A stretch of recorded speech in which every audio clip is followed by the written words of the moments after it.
करना चाहिए उन्हें सपोर्ट। हम उनके साथ दिए हैं, लगातार उनके साथ संघर्ष किया है। तो लीगल टीम काम कर रही है उनकी। और रत्ना जी का फ़ोन भी आया था मुझे एक दो बार। लगातार एक महीने तक जिस शख्स ने बिना थके बिना रुके हजारों अनजान लोगों को अपने हाथों से खाना खिलाया, पानी पिलाया और प्रोटेस्ट खत्म होते ही उसी के घर पुलिस पहुंच गई। बूढ़े पिता को उठा लिया गया, नाबालिग भाई को भी हिरासत में डाल दिया गया और दूर बैठे मेरठ में उसके रिश्तेदार भी नहीं बचे। एक बाप रो रो कर पूछ रहा है कि आखिर मेरा कसूर क्या है। सवाल एक ही है, क्या ये सिर्फ इंसानियत की सेवा करने की सज़ा है या इसके पीछे कुछ और वजह है। आइए जानते हैं क्या है पूरी कहानी। नमस्कार, मेरा नाम है फैसल और आप देख रहे हैं द हिंदी टॉप। आज हम बात कर रहे हैं जंतर मंतर पर चले उस प्रदर्शन की जो करीब एक महीने तक चला। ये प्रदर्शन कॉकरोच जनता पार्टी यानी सीजेपी के बैनर तले शुरू हुआ था और इसकी शुरुआत नीट पेपर लीक और तत्कालीन शिक्षा मंत्री धर्मेंद्र प्रधान के इस्तीफे की मांग को लेकर शुरू हुआ था। देश भर के कोने कोने से छात्र यहाँ पहुंचे थे अपनी आवाज़ उठाने के लिए, अपने भविष्य के लिए।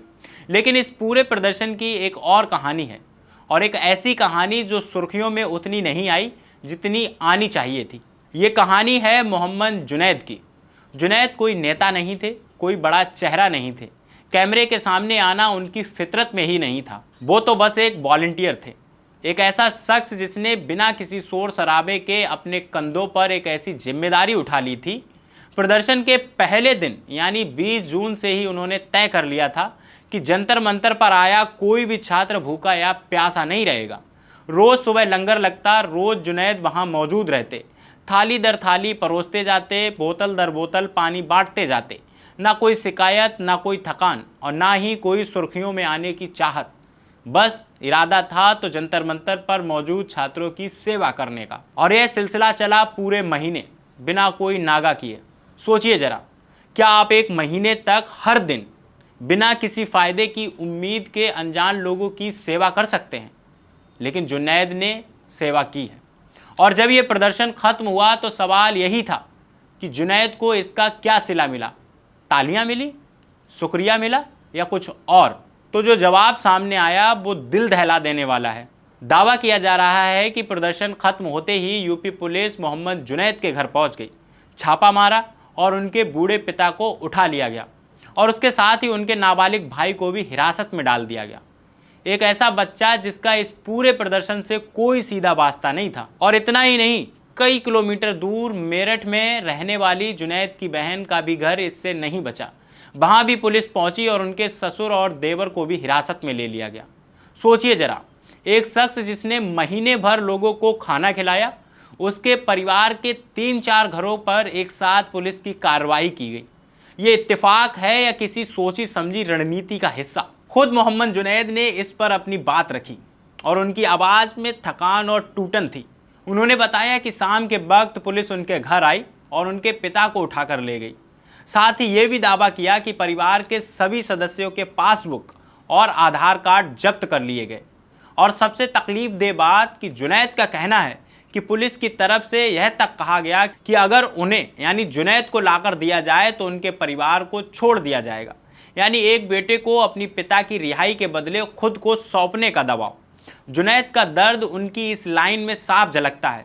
उन्होंने कहा कि मैं शून्य अपराधी हूं, मेरी गलती सिर्फ इतनी है कि मैं जंतर मंतर पर मौजूद छात्रों की सेवा क्यों कर रहा था। इस मामले में जेएनयू की छात्र नेता दानिश अली ने भी आरोप लगाए।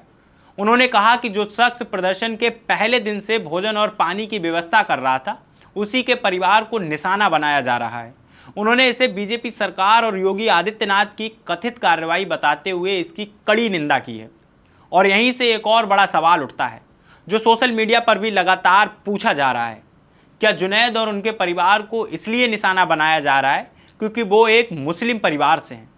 क्या ये महज इत्तेफाक है कि जिस वॉलंटियर ने बिना किसी भेदभाव के हर धर्म हर जाति के छात्रों को खाना खिलाया, उसी के परिवार पर प्रदर्शन खत्म होते ही इतनी बड़ी कार्रवाई हो गई? ये सवाल अभी सिर्फ एक सवाल है। आरोप है कि अभी तक ना तो यूपी पुलिस और ना ही सरकार की तरफ से इस पर कोई आधिकारिक सफाई आई है और ना ही ये पुष्टि हुई है कि कार्रवाई की वजह धर्म था या कुछ और। लेकिन जिस तरह से एक के बाद एक जुनैद से जुड़े हर घर पर शिकंजा कसा गया, वो सवाल को और गहरा जरूर बनाता है। और यही सवाल है जो हर इंसाफ पसंद नागरिक के ज़मीर को खुरेदना चाहिए। इसी बीच एक वीडियो भी सामने आया जिसमें एक रिपोर्टर जुनैद से सवाल करती है कि क्या इस मुश्किल घड़ी में सीजेपी यानी कोकरोच जनता पार्टी उनका साथ दे रही है। तो जुनैद थके हुए और उम्मीदी आंखों के साथ नजर आते हैं और जवाब देते हैं कि उन्हें साथ देना चाहिए, और साथ ही बताते हैं कि उनकी लीगल टीम इस मामले पर काम कर रही है। जब रिपोर्टर आखिर में पूछती है क्या सीजेपी उनसे किनारा कर रही है, तो जुनैद कहते हैं कि लगता तो कुछ ऐसा ही है, लेकिन उनकी अपील है कि सारे लोग साथ मिलकर इस लड़ाई को लड़ें। सर, क्या सीजेपी आपको सपोर्ट कर रही है अभी? करना चाहिए उन्हें सपोर्ट। हम उनके साथ दिए हैं, लगातार उनके साथ संघर्ष किया है। तो लीगल टीम काम कर रही है उनकी, और रत्ना जी का फ़ोन भी आया था मुझे एक दो बार। लेकिन और इसमें विशेष रूप से ध्यान देना चाहिए, एक पूरी लीगल टीम बननी चाहिए और इसमें पूरा एक्शन होना चाहिए। हम ये चाहते हैं। किसी स्पोक पर्सन से बात हुई है आपकी? हाँ, रत्ना जी का फ़ोन आया था। उसके अलावा किसी से? हाँ, उसके अलावा किसी से कोई बात नहीं, कोई वो नहीं, किसी का कोई रेस्पॉन्स नहीं आया। उन्हीं का फ़ोन आया था, वही लीगल को देखती है, कह रही कि हम कर रहे हैं कार्रवाई। क्या सीजेपी आपसे किनारा कर रही है?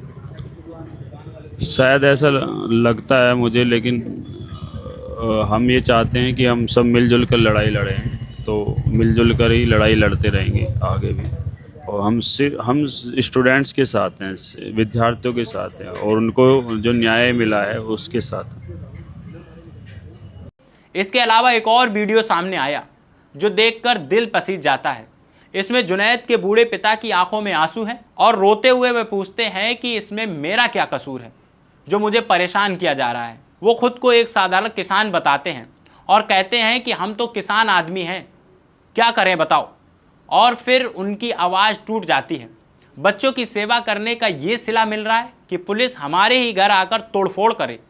एक बुजुर्ग किसान जिसका जीवन खेत और परिवार तक सीमित था, आज अपने ही घर पर खुद को असुरक्षित महसूस कर रहा है, बार बार यही कहते हुए कि मेरे साथ गलत हो रहा है, हम बहुत परेशान हैं। सोचिए, अगर एक हिंदू परिवार का बेटा प्रदर्शनकारियों को लंगर खिला रहा होता तो क्या उसके बुजुर्ग पिता को इस तरह हिरासत में लिया जाता? यही वो सवाल है जो अब लोग खुलकर पूछ रहे हैं और इसका जवाब मांग रहे हैं।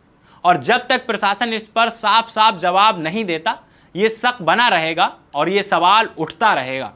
वहीं उस पूरे मामले पर अब खुद सीजेपी की तरफ से भी प्रतिक्रिया सामने आई है। पार्टी ने कहा कि अपराधियों के पीछे भागने के बजाय यूपी पुलिस अपना समय उनके वॉलंटियर मोहम्मद जुनैद के पीछे बर्बाद कर रही है, जो सिर्फ लोगों को खाना पानी मुहैया करा रहे थे।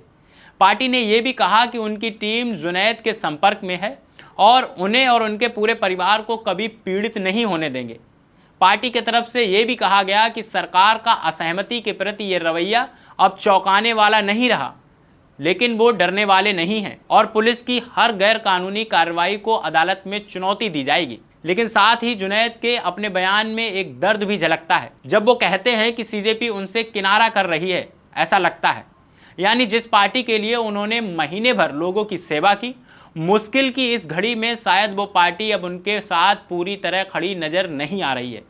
तो यही था पूरा मामला। एक शख्स जिसने बिना किसी भेदभाव के, बिना किसी लालच के 1 महीने तक हजारों अनजान लोगों का पेट भरा और बदले में उसे, उसके बूढ़े पिता को और उसके नाबालिग भाई को और दूर के रिश्तेदारों तक को हिरासत और परेशानी का सामना करना पड़ा। सवाल यही उठता है कि क्या इंसानियत की सेवा करना अब गुनाह बन गया है? और क्या इस पूरी कार्रवाई के पीछे सिर्फ प्रदर्शन ही नहीं बल्कि जुनैद की पहचान भी एक वजह है? ये सवाल हम अब आपके सामने रखते हैं, फैसला आप खुद कीजिएगा। और आपकी इस पर क्या राय है हमें कमेंट बॉक्स में ज़रूर बताइए। और अभी तक आपने हमारे चैनल द हिंदी टॉप को सब्सक्राइब नहीं किया तो सब्सक्राइब कीजिए और हमें social media platform Facebook, Instagram और एक्स पर फॉलो करना मत भूलिए।